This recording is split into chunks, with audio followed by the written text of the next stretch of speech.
Ô pessoal, tudo bom? Boa noite. Estão me ouvindo? Malman, a live hoje será sobre cadeia de custódia de vestígios. A gente vai abordar a introdução sobre o tema, enfim, dar alguns exemplos, falar principalmente sobre as mudanças que o pacote anticrime trouxe, né? Então vai ser sobre isso a live de hoje. Estou esperando a colega Joseli entrar e a gente já inicia.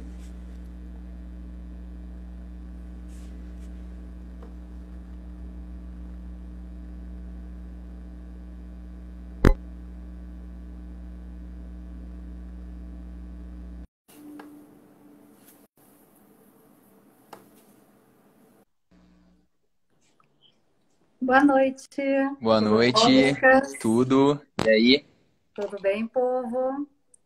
Os colegas aparecendo, que legal. E aí, então, vamos falar sobre um tema tão em foco hoje em dia, né?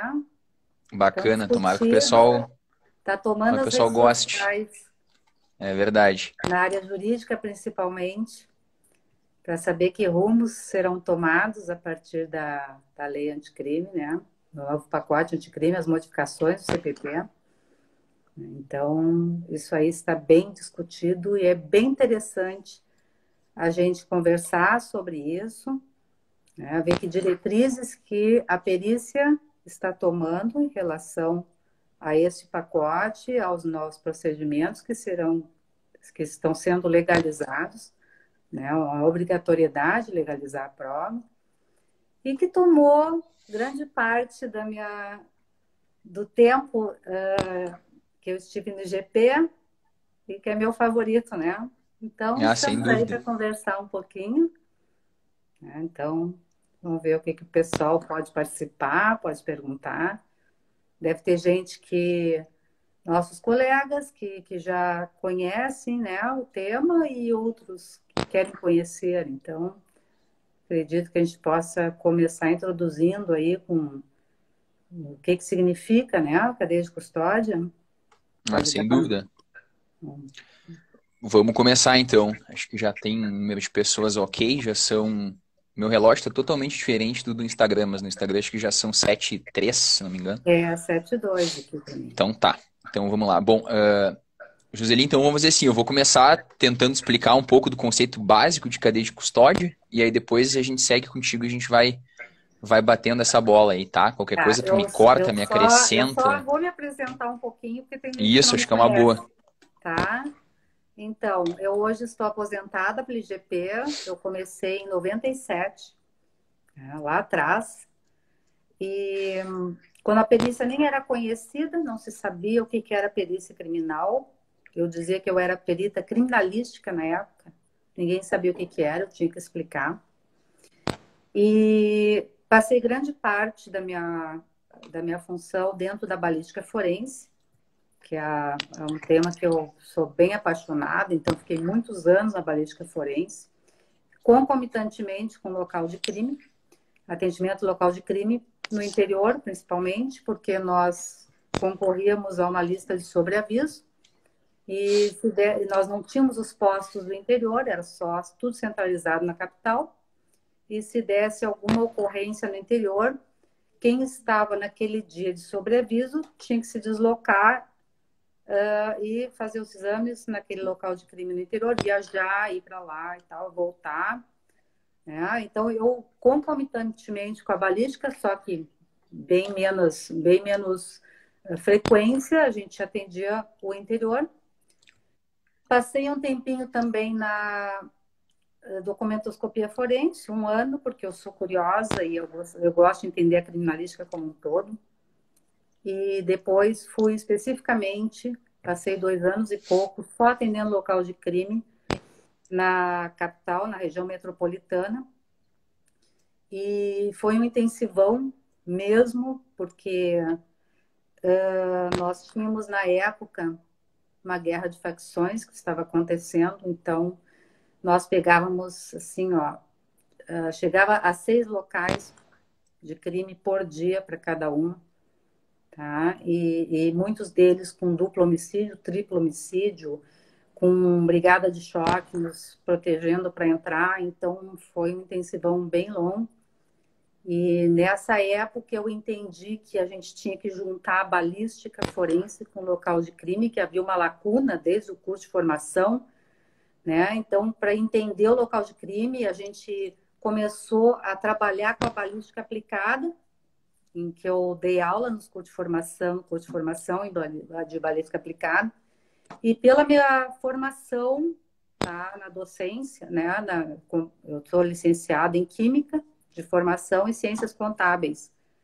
E pela minha formação, eu nunca deixei uma vez professora, sempre professora, né? Então, a gente, sempre que podia, voltava nos cursos de formação, dando aula de criminalística, balística, e depois cadeia de custódia, e cadeia de custódia já para a Força Nacional de Segurança, para os cursos de nivelamento da Senasp, né? Os cursos de formação de peritos de alguns estados.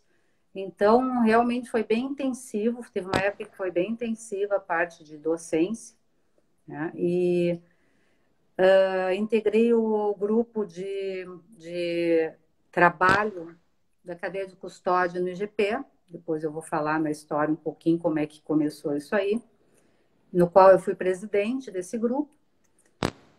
Trabalhei antes, né, muito brevemente, no grupo de trabalho nacional de cadeia de custódia, que foi aí que eu conheci, a cadeia de custódia. E depois fui convidada pelo nosso querido Domingos Toqueto para escrever um capítulo dentro do Tratado de Criminalística em Balística Forense, este livro que será sorteado, já está na 10ª edição, que eu assino um capítulo, o primeiro capítulo tratando de cadeia de custódia. Essa 10ª edição, ela ainda não tem a lei anticrime, é óbvio, mas na próxima já será discorrido esse assunto e analisado dentro, né, da atualização deste capítulo. E aí depois me aposentei, né? Então essa é a minha formação basicamente, tá, dentro da perícia. Show. Vasta, importante, fundamental. Inquieta, A Joseli foi, inquieta. a Joseli foi a maior responsável, talvez, por eu ter começado a gostar de cadeia de custódia e ter trabalhado no Com grupo também como certeza. presidente. À época, o perito Eduardo Lima Silva era o supervisor técnico. E aí, obviamente, o grupo de trabalho e quem está de presidente do grupo é subordinado ao supervisor ou supervisora, enfim. Mas o convite dele veio junto com uma conversa que a gente teve, né? Eu, tu e o Ivan.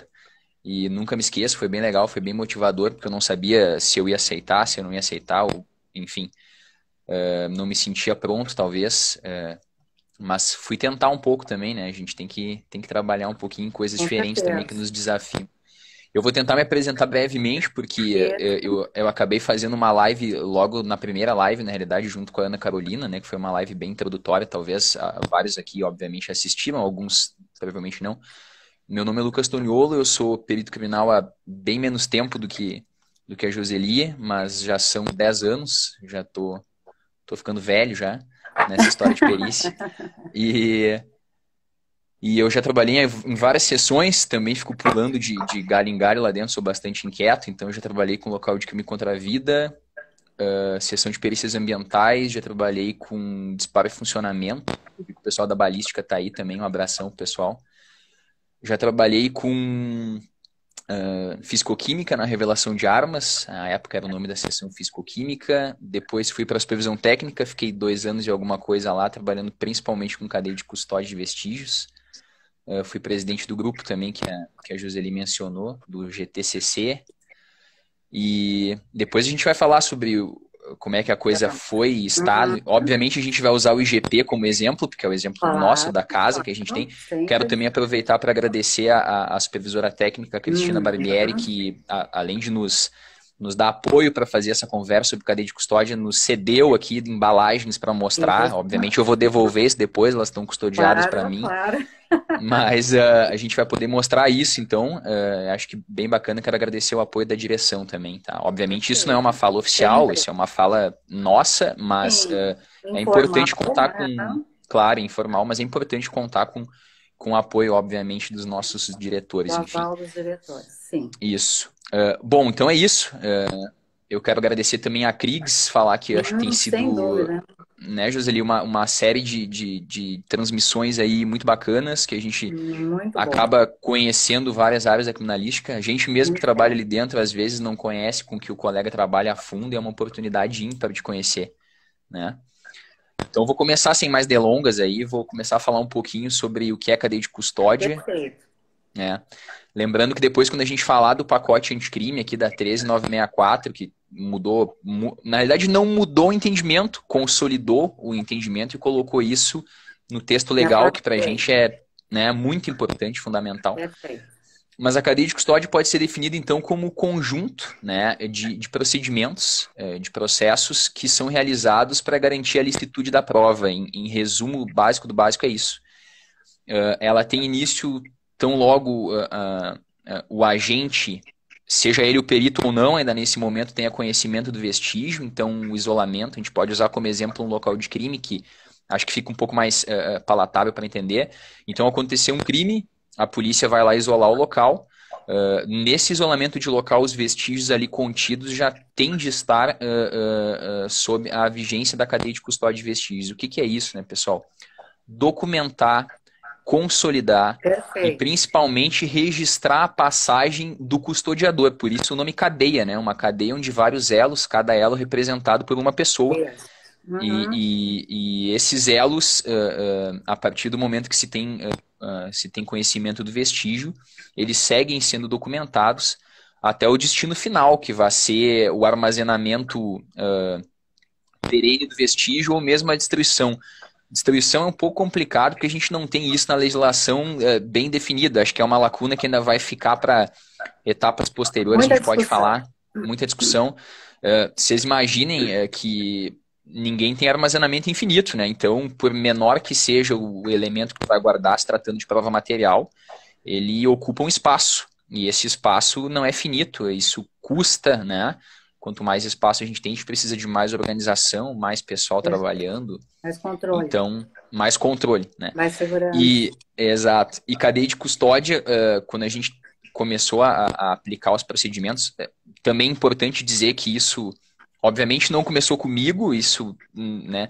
Não com a Joseli, quase dá para dizer que começou com ela, porque ela é bem antiga, é uma das pioneiras nesse processo dentro do IGP, mas que hoje em dia também tem colegas trabalhando com isso e que Sim. diariamente, né, os colegas tanto da ponta que estão trabalhando como peritos fazendo a coleta dos materiais, quanto quem analisa esse material dentro dos laboratórios, seja ele, por exemplo, na balística que eu dei de exemplo, ou nos laboratórios, por exemplo, que trabalham com genética forense, com química, até tem uma pergunta ali sobre a custódia de amostras para o laboratório, eles é que fazem essa cadeia de custódia diariamente, né? O que a gente tenta fazer enquanto diretriz é tentar direcionar esses procedimentos para que sejam o mais correto possível.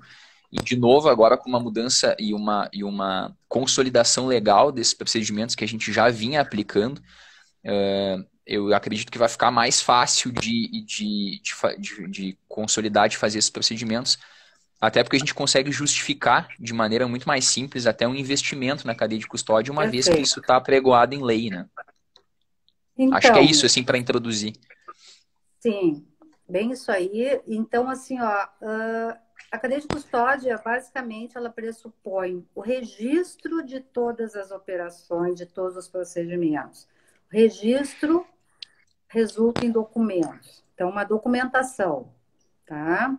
Desse trâmite de que por quem passou, por onde passou, por quem foi manipulado, para onde foi entregue, tá? E onde está armazenado. Então, toda a história do vestígio, ela é registrada dentro do processo de cadeia de custódia. Além do registro, nós temos o controle. Então, esses registros nos permitem um controle dessa situação, tá? E esse controle resulta que eu consiga rastrear onde está, neste momento, o vestígio, como é que ele está sendo tratado, por quem ele está sendo tratado, e se houver uma quebra dessa cadeia de custódia, eu vou conseguir ver em que elo ela foi quebrado. Tu sabe que eu costumo dar um exemplo que eu acho muito pertinente daquele esporte de passar o bastão, sabe? Que tu corre, passa o bastão por outro e o outro continua correndo com o bastão. Esse esporte, para que um largue o bastão, o outro tem que segurar na ponta. Não pode haver uma desconexão do bastão na passagem. E eu considero que a cadeia de custódia é isso, tá? Não pode ter a quebra, não pode ter o afastamento de um elo com o outro, tá? Que isso aí pressupõe a quebra, tá?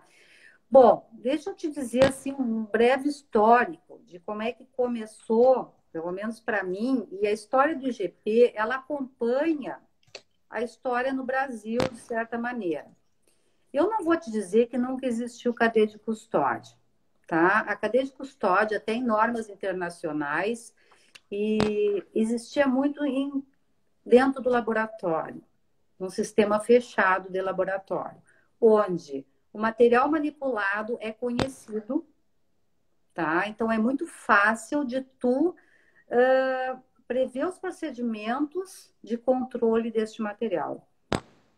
Quando é que ele vai perder a validade, quando é que ele vai perder as características que permitam examinar, obter os resultados, como eu tenho que guardar ele, quais são as condições físicas, químicas, orgânicas daquele material que me permitam extrair dele, né? Condições para produzir a prova. Só que nós estamos falando de criminalística. Criminalística, no Brasil, não tinha literatura, tá? Por que é tão difícil tu escrever sobre cadeia de custódia na criminalística? Porque nós não sabemos que material vamos encontrar no local de crime.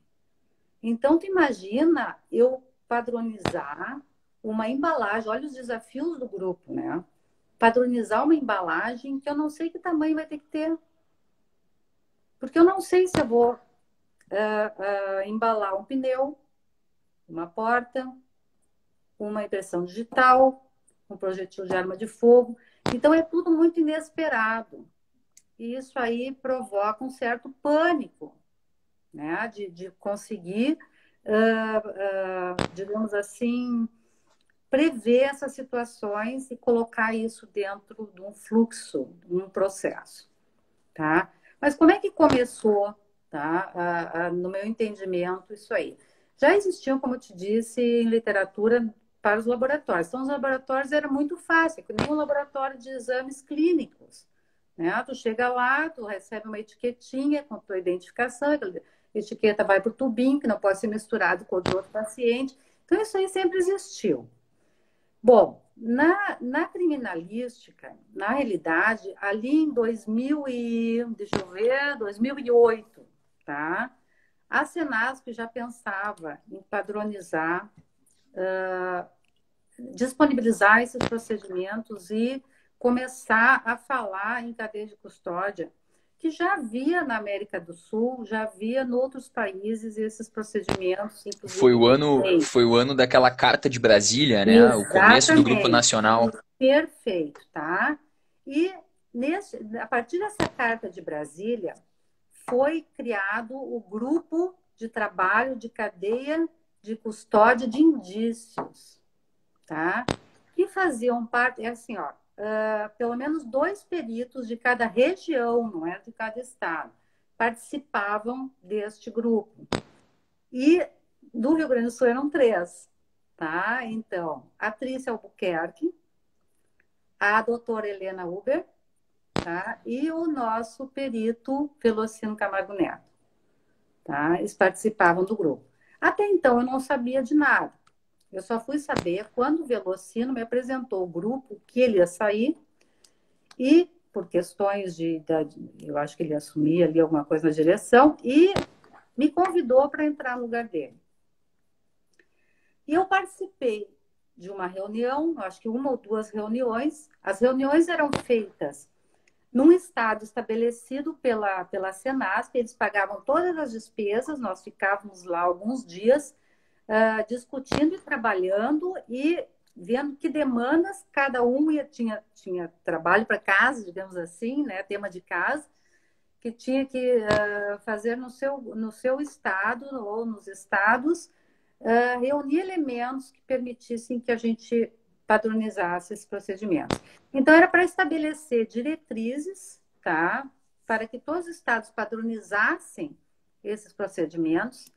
Estava assim, a sequência disso seria, bom, um diagnóstico da cadeia de custódia no Brasil, que a gente não conhecia. O que é praticado no Acre? O que é praticado na Bahia? O que é praticado no Rio Grande do Sul?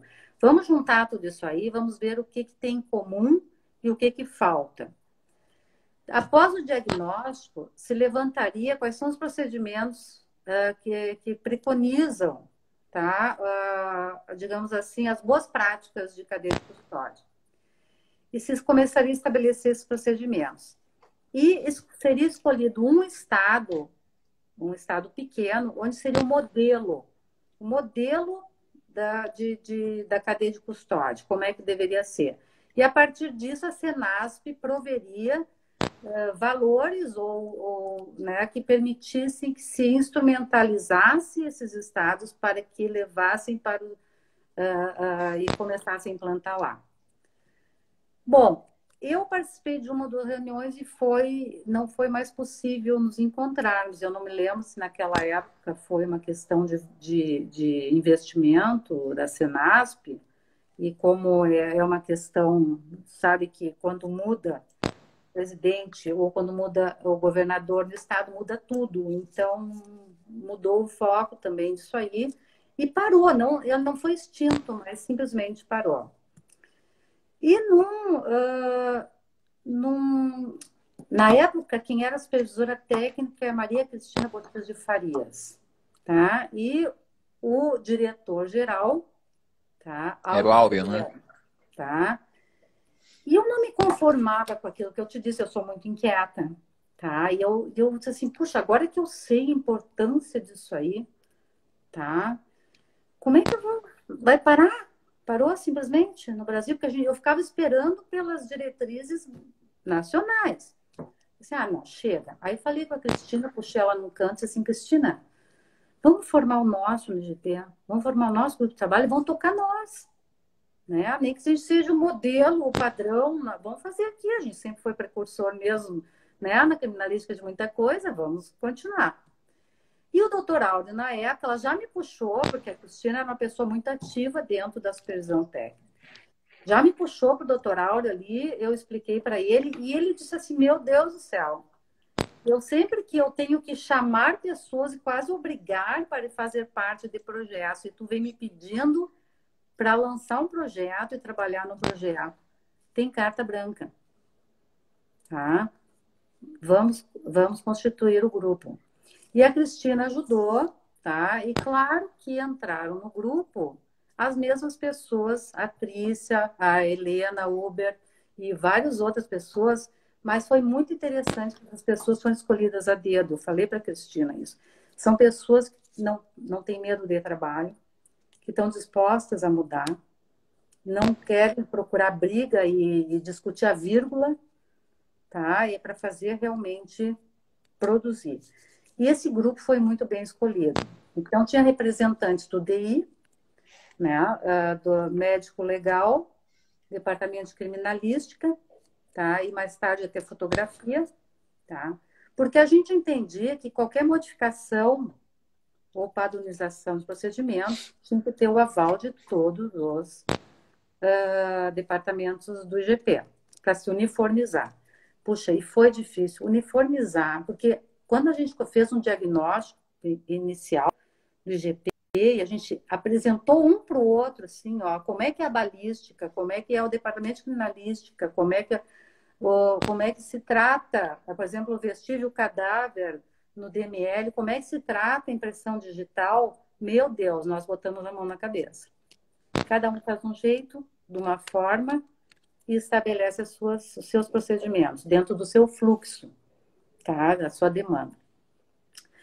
Aí eu comecei a pensar assim, ó, a cadeia de custódia sempre existiu, tá? Existiu, quando eu entrei em 97, como é que eu lidei isso na balística? A gente chegava lá, tinha um livro, tá? Em que tinha um número de protocolo, um número de protocolo, tinha o material, o número do ofício, o número da requisição do delegado, e a gente tinha que colocar a data em que pegava o material, a data que entregava o laudo, a data que devolvia o material. Isso nada mais é do que cadeia de custódia. Tá? A gente ia lá, tinha um escaninho com gavetas, onde o projetil, os estojos eram colocados dentro de um envelope grampeado, e na face dele existiam as informações sobre o ofício que foi enviado, de processo, de inquérito, e o número tá, vinculado àquele protocolo. E estava em ordem sequencial. Tá? Então, ia lá, buscava a sequência e pegava esse coisa. E as armas ficavam em ganchos numerados também, que eu tinha uma localização no livro de onde estaria aquela arma. Gente, isso aí é cadeia de custódia. Tá? Só que a gente fazia de maneira que dava. E importante assim, ó, onde ficavam as armas, onde ficavam os projetis, nada mais é do que centrais de custódia. Tá? Só que de uma maneira precária, eu diria, porque todos que trabalhavam na seção tinham acesso àquela sala. Enquanto a central de custódia, se sabe hoje que deve ter um responsável, né, e que ele entrega, ele distribui material e não acesso a todos. Isso aí acarretava que muitas vezes caía a etiquetinha da arma ou sem querer alguém trocava de preguinho lá, de cabide, e parava toda a sessão para procurar a tal da arma. Então, é uma coisa assim meio difícil de lidar. Então, tá, começamos a implantar, fizemos o diagnóstico, tá, da cadeia de custódia e começamos a trabalhar com os procedimentos que deveriam ser tomados. E isso na gestão do Dr. Áureo. Antes de ele sair, ele disse para nós assim, eu vou deixar comprada, porque nós estávamos fazendo o projeto piloto das embalagens. E testamos muito as embalagens com fornecedores, buscamos fornecedores que já tinham no Brasil, tá? Que já produziam, né? As empresas que já produziam para outros estados.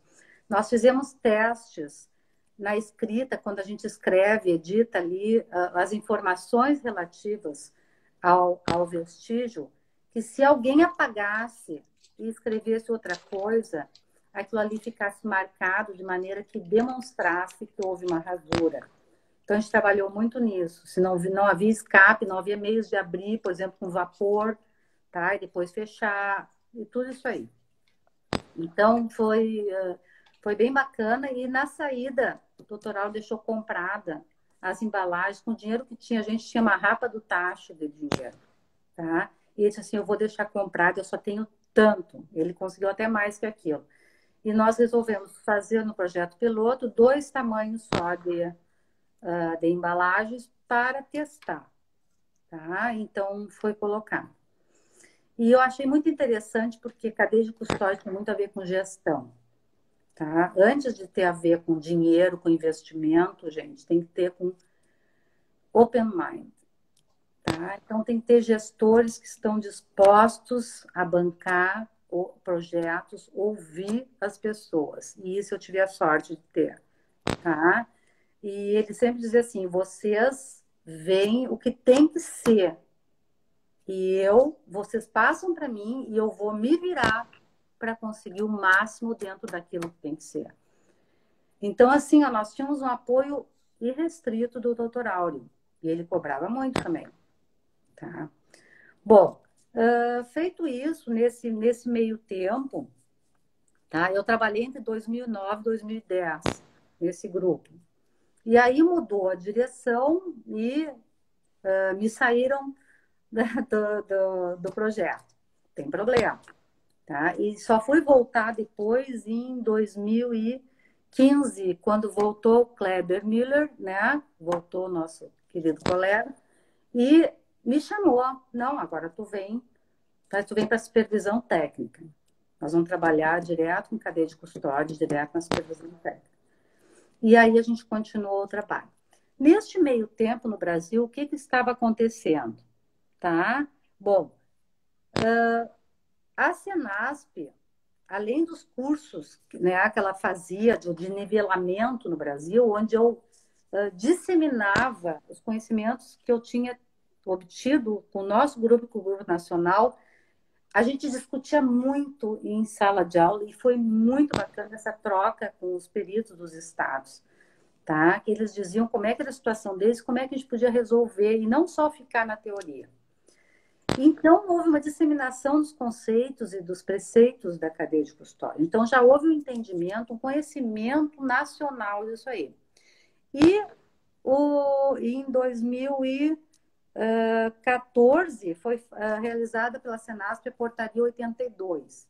Portaria 82, gente, para os estados, ela tinha a forma de recomendação. Tá? Falava dos procedimentos, dizia o que era cadeia de custódia, os casos da cadeia de custódia. Vocês encontram isso no site do Ministério da Justiça, né? Na Senasp. E ela mostrava bem isso aí. Então, para os estados era recomendação. Para a Força Nacional era obrigatório que se cumprisse. Tá? Então, muitos estados tentaram se adaptar ali. E também foi criado os POPs, Procedimentos Operacionais Padrão, pela Senasp, inclusive a elaboração de conteúdo, quem coordenava era a Heloísa Kuser, né? E a nossa atual diretora, a Trícia, a parte de DNA forense. Né? Então, o IGP sempre participou desta formação da cadeia de custódia no Brasil. E isso eu me orgulho bastante. Tá? Nós temos a nossa qualidade do nosso capital intelectual no IGP, Rio Grande do Sul, é grande, gente. Tá? Ele tem que ser aproveitado. Tá? Então, as cabeças pensantes ali, dispostas a trabalhar, são muitas. E nós tivemos isso. Mesmo porque, eu vou te dizer assim, ó, nunca fui, na época do doutoral, nós não fomos, ele disse, eu não vou poder te dispensar da balística. Vai ter que trabalhar em horário extra. Isso não tem problema. Tanto a Helena e todos os restantes saíam do trabalho, iam para as reuniões e ainda tinham a demanda do grupo para realizar. E nunca se reclamou disso aí. Então, o que eu digo assim, ó, para que dê certo, isso aí vai muito pessoal que está entrando também, a gente tem que ter ideais de melhoria do lugar onde a gente trabalha. A gente não trabalha para o Instituto, a gente trabalha primeiro para a gente.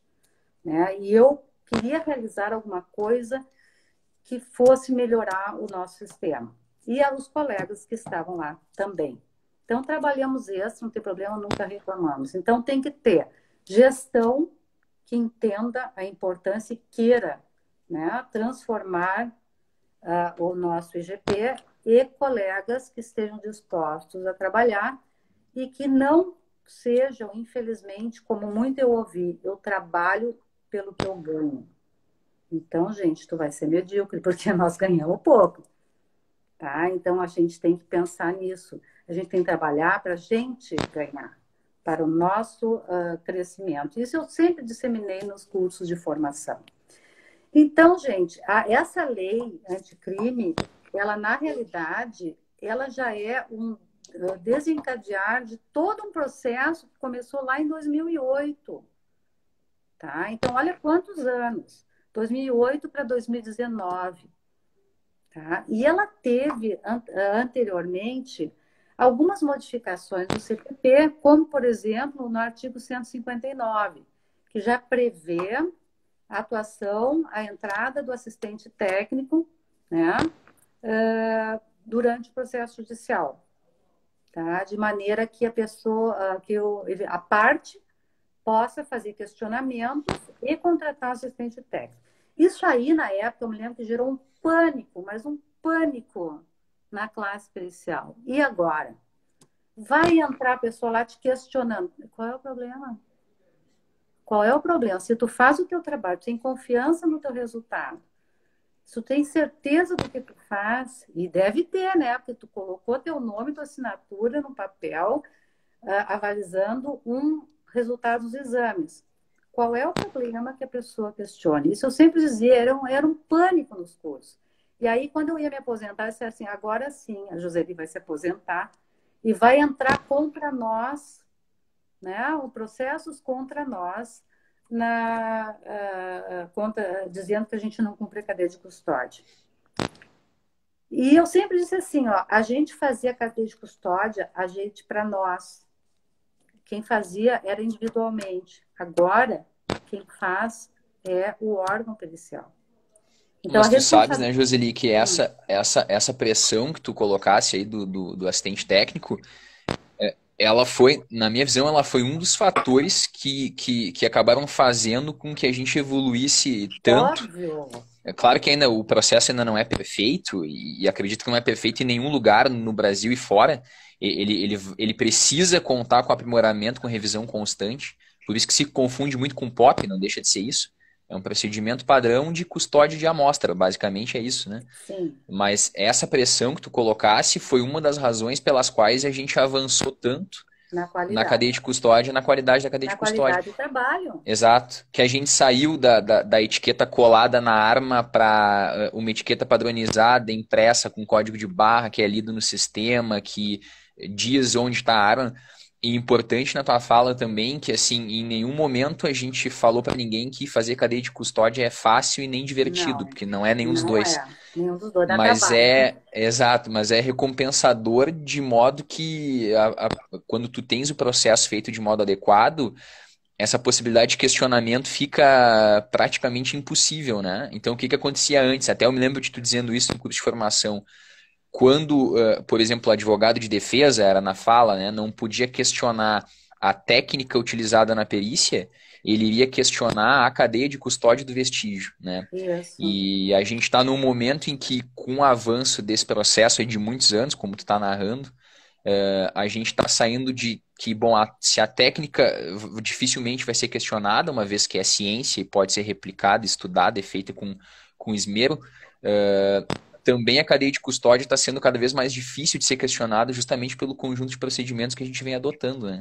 Isso é muito legal. Tu sabe, Lucas, eu já estou vendo perguntas aqui em relação à valoração da prova, tá? Justamente em relação à lei. Eu acho que a gente pode dar um exemplo, tá? Do local de crime, os passos da cadeia de custódia, que eles estão na lei, e discutindo um pouquinho assim, ó.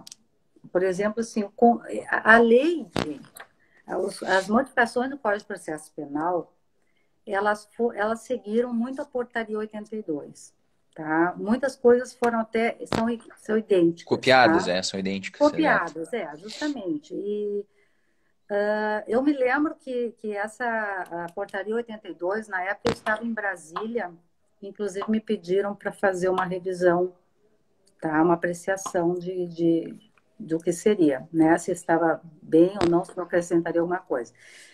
Ali começando no artigo 158A, tá? Ao 158B, tá? Nós falamos e aí tem o item 1, 2, 3, 4, 5, 6, 7, até o 10, e o 158C e D falam muito, e o 158E.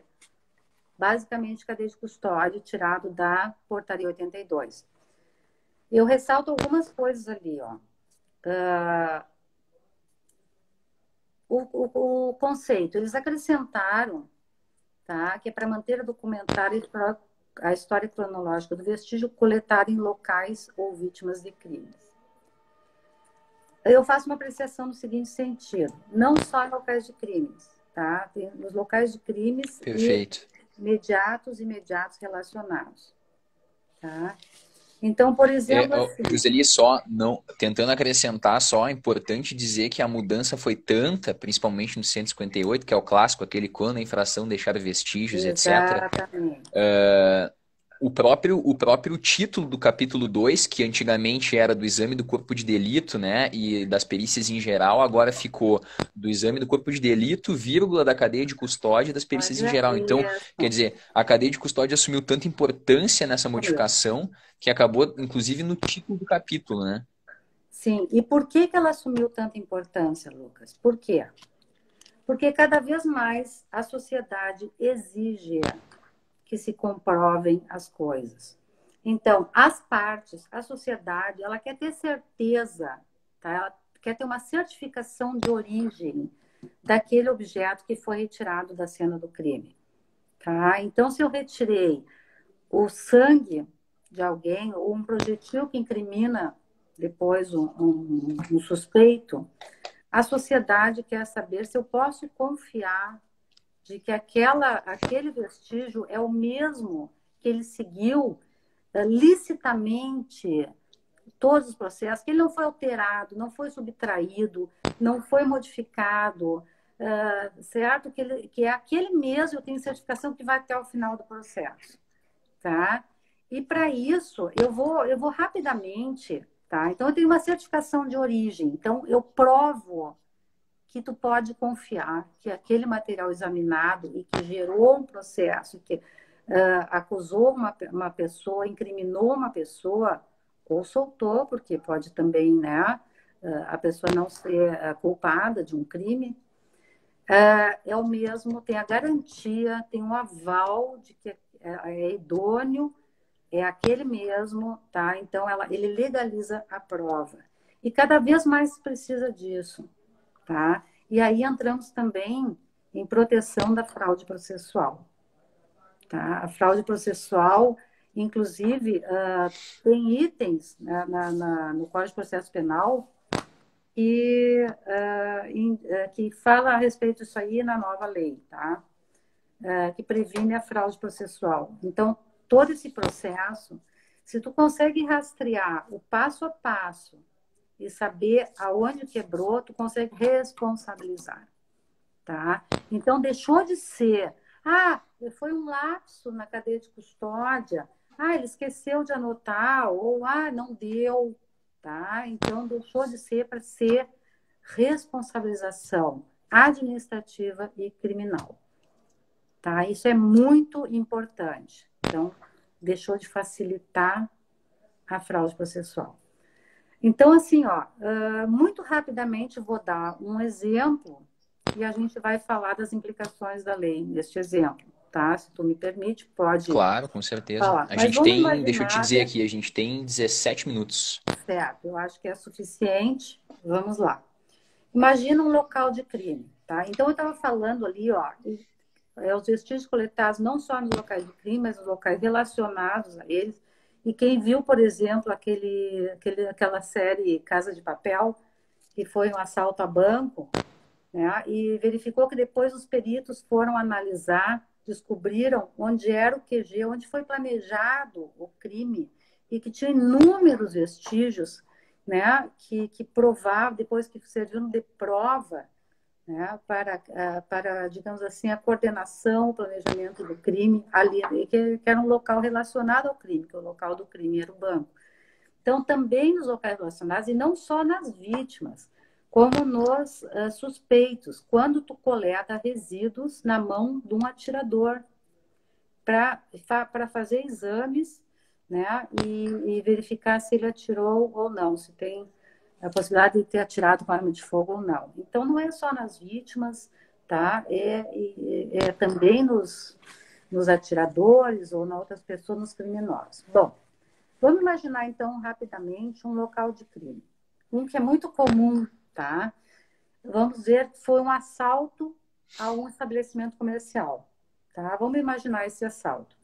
Entram duas pessoas, dois homens, e anunciam um assalto, né? E uma arma de fogo, dois revólveres encapuzados, tá? E anunciam um assalto para o dono do estabelecimento comercial. Ele vai pegar o dinheiro e puxa a arma que ele tinha escondido ali e consegue desferir um tiro contra um deles, que passa pela mão, transfixa a mão e cai no chão o projetil, tá? O outro, assustado, deu tiro no proprietário que, digamos, feriu mortalmente, mas transfixou, por exemplo, né, no pescoço aqui, e resultou no óbito da vítima. Então, é chamado, em primeiro lugar, a Brigada Militar tem conhecimento do fato. Então, o que ela faz? Ela, quando vê o potencial, né, que tem um potencial de ter havido um crime, né, que é o crime de morte ali, ela imediatamente vai isolar e preservar o local para que ninguém entre, ninguém altere, certo? Bom, isso aí tu pode ver que cadeia de custódia, então, não é só da perícia. Ela começa antes e por todos os agentes que trabalham com o vestígio, a prova pericial, tá? Do início ao fim. Muito bem. Hoje ele é responsabilizado. Ele já era responsabilizado pelas modificações do Código de Processo Penal. Agora, mais ainda, é bem salientado que tem a obrigação de fazer essa preservação. Ele chama a polícia e a polícia chama o IGP. Então, os peritos vão lá e encontram o quê? Eu falei para vocês como é que foi a dinâmica do fato, mas os peritos não sabem. Eles chegam lá e encontram um corpo, uma pessoa caída atrás do balcão, encontra, porque os bandidos não levaram nada e resolveram fugir, tá? Fugiram. Um ferido, né? Então, os peritos encontram o projetil que transfixou, digamos, a mão do criminoso, o projetil que transfixou a vítima, né? Eles encontram sangue perto de onde estaria o criminoso, que nós sabemos que estava o criminoso, vamos dizer, perto da porta, no lado direito, e sangue da vítima, tá? Então, eles encontram esses vestígios. O que ele faz, o perito? Depois de examinar, reconhecer o local, ele começa a identificar esse material, ele fixa esse material, ou seja, ele localiza relativamente ao corpo, tá? Para que se possa, de repente, fazer uma trajetória do tiro em relação à vítima. Então, ele fixa, se chama fixação, isso está previsto na lei, tá? Depois da fixação, o que ele vai fazer? Então, isolamento, reconhecimento, isolamento, fixação. Ele vai coletar esse material. Ele coleta o material adequadamente. Tu imagina que o sangue que está num local e o sangue que está no outro local não pode usar o mesmo tipo de instrumento, o mesmo instrumento para coletar um e outro, que pode haver contaminação. Então, ele coleta apropriadamente e coloca em embalagens lacradas, né? Individualizando o material. O que é individualizar o material? Ele vai relacionar que aquele projetil que ele achou antes do balcão, vamos dizer que é o número 1, tá? Ele individualiza, e o outro número 2. Por quê? Porque ele vai ter que montar essa cena, ele vai ter que interpretar e ser os olhos do juiz para que ele entenda toda a dinâmica do crime. Então, ele embalou, lacrou, vai transportar o sangue para o laboratório. Esse local de transporte, essa viatura, ela tem que estar adequadamente preparada para que não altere as condições biológicas, digamos, do material.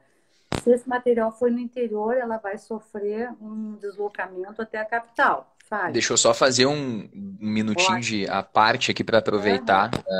A Joseli está fazendo os passos ali que vocês podem encontrar no 158B. Isso. Esse é um dos modelos de embalagem que a gente utiliza hoje. Essa é uma embalagem, é o maior modelo, digamos, que a gente tem hoje em dia, uma embalagem que a gente chama de grande.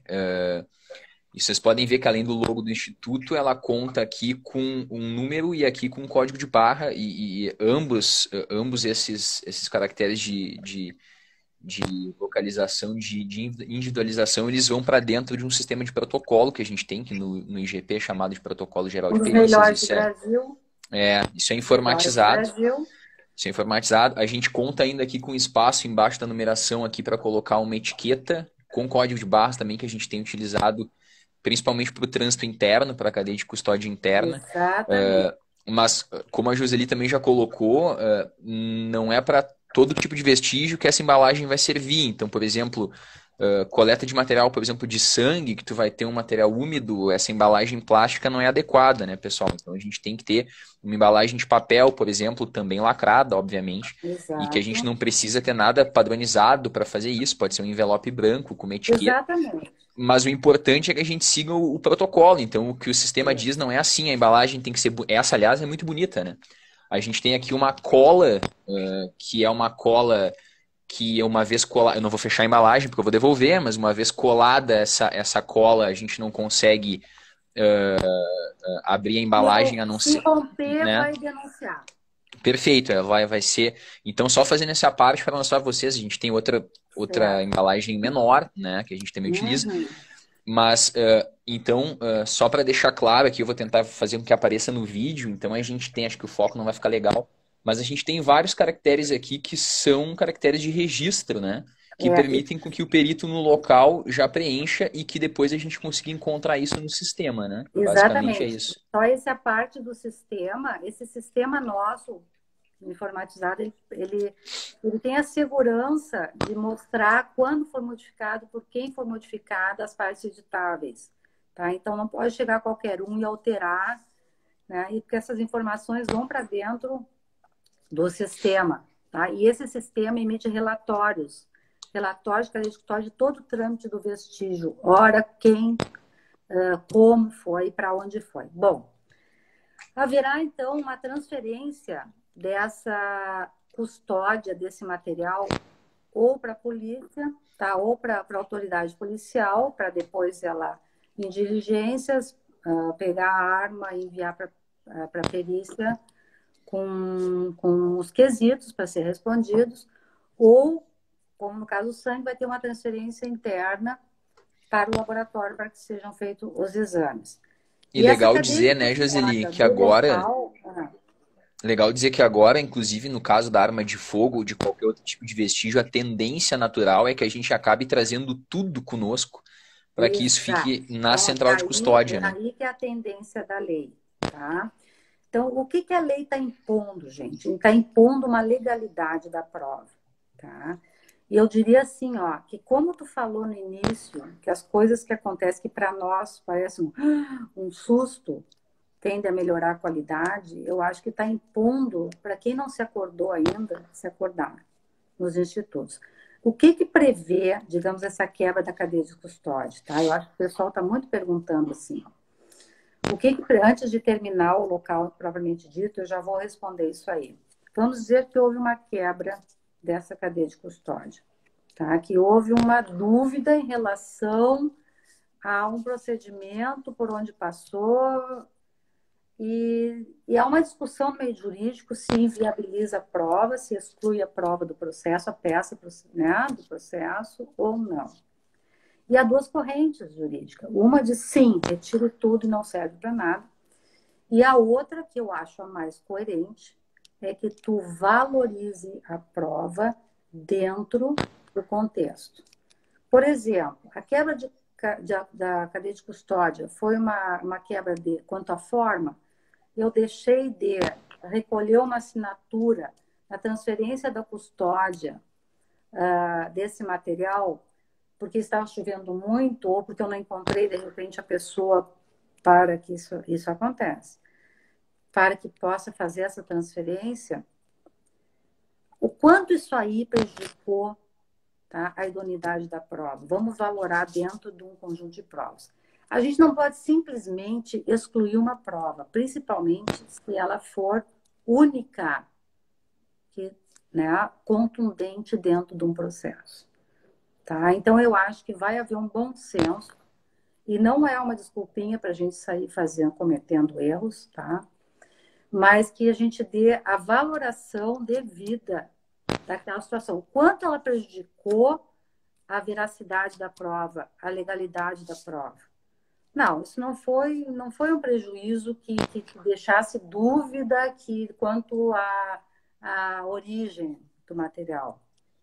Ah, não, sim, isso deixou dúvida, pode ter havido a fraude processual. Bom, E isso sempre vai ser, gente, na situação do processo, do júri, da promotoria, da defesa, que vão valorar essa prova. Tá? Então, eu já digo assim, ó, essa lei serve para aumentarmos a qualidade, pensarmos em realmente separarmos uma parte do nosso IGP, especialmente para a cadeia de custódia e dos estados, tá? Segundo, vai dar a valoração devida à prova, tá? A validade que ela precisa e não acredito que ela seja descartada, tá? Existem as duas correntes, tá? Mas tu não pode sair descartando qualquer prova e vai ter tentativa, principalmente da defesa, se aquela prova contundente incriminar o seu cliente, tá? O que isso aí vai gerar para nós, tá? Eu acredito que vai gerar um trabalho maior, porque já prevê a lei, tá? Que durante a fase processual sejam feitos quesitos em relação à prova, tá? E vai ser questionado ali, tá? Vai ser questionado ali sobre que tu explique melhor. Então, tu vai ser chamado e vai dizer, não, me mostra, me dá testemunha. Então, tu vai ter um trabalho um pouco maior para demonstrar essa cadeia de custódia. Se tu conseguir, segue o baile. Se tu não conseguir, vai ser valorada a prova dentro do processo e num conjunto de provas, tá, gente? Que vão indicar ou não o acusado. E então teria um monte de coisa para falar das centrais de custódia, que ele diz que a prova o vestígio tem de ficar nos institutos, e eu acho que tem mesmo. Se não ficar, ele diz que pode ser solicitado que seja em outro lugar. Agora eu pergunto para ti, o outro lugar, que seja um depósito judicial, que seja uma delegacia, vai ter condições de acondicionar também esse material devidamente? Não, muito provavelmente não. E é Pois importante dizer é. que Então, existe uma confusão, não uma confusão, mas na realidade até quando da coleta, né? O texto legal fala em preferencialmente peritos criminais, né? Para não colocar como exclusividade, porque a gente sabe que as realidades no Brasil são muito numa diversas. diligência não é o perito que Exato, recolhe uma exato, numa arma, é o apreensão, exato, delegado. uma busca e apreensão. Agora, é importante dizer para vocês, assim, que se o Estado conta com perito criminal e conta com um órgão de perícia oficial, como é o caso, por exemplo, do Rio Grande do Sul né, dos estados brasileiros como um todo, isso tem que ser de responsabilidade do órgão de perícia, né? Isso. Quem E tem a que central dizer como tem que fazer é o órgão é pericial o órgão mesmo, de perícia, sem dúvida. tá? Eu Então só tá na quero hora, Lucas. eu Só só só quero dar um tchau, assim, meu. Vou deixar tu te despedir, tá, porque a gente tem mais um minuto e pouco, e daqui a pouco tá. começa uma contagem aqui, a Ah, gente tá tem que ir bom. embora. Tá. Então, quero agradecer a todo mundo. A gente não conseguiu responder as perguntas aqui, porque Todas não. eh, o tema é vasto, mas espero que vocês tenham aproveitado. Vou deixar a Joseli se despedir. Foi um prazer conversar contigo. Sabe que a admiração que eu tenho por ti é muito grande, tá bom? Imagina. Obrigado por essa oportunidade. Ó, eu que agradeço, tá? Mas assim, ó, nós temos que pensar, começar a pensar em integrar. Era meu sonho lá atrás, integrar, normatizar dentro do Instituto os POPs, para que o perito tome conhecimento, assine a ciência e cumpra, para que sejam responsabilizados pela quebra da cadeia de custódia. Tá? Enquanto não tiver isso, nós sempre vamos ficar na mesma esfera, na mesma seara. Tá? Tá na hora dos órgãos de segurança se juntarem, tá? E trabalharem numa cadeia de custódia da segurança pública. E aí cada um trabalha dentro da sua instituição. Né? Não somos só nós os responsáveis pela cadeia de custódia. É todos os agentes, todos aqueles que manipulam a prova. Tá? Gente, esse assunto, olha, daria para falar de central de custódia, daria para falar de É, transferência da custódia. É um mundo. 10 segundos. Eu desenvolvi muitos anos, tá? Mas eu agradeço a oportunidade, deixa aí um mosquitinho atrás da orelha, né? Que vá fazer questionamentos,